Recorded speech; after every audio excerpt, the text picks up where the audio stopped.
Bukan biasa-biasa. Cantik gila korang. My favorite colour in ever and ever. Okay. So, aku ada grab satu kipas daripada Gojodoc. Okay, ini adalah keluaran baru tau korang. Ada juga untuk buku panduan macam beserta dengan layar. Dan kemudian dia ada kad.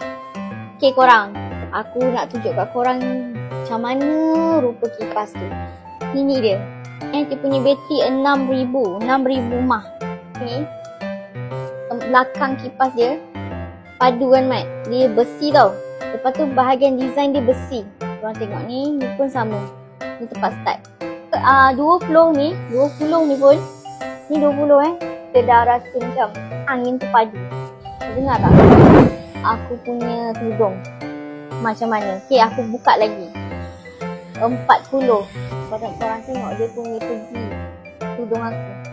Punya design cantik. Korang tengok berkilat dia punya shining dia berkilat. Sampai ke sini dia punya yang paling best. Dia punya ada sediakan juga yang ini.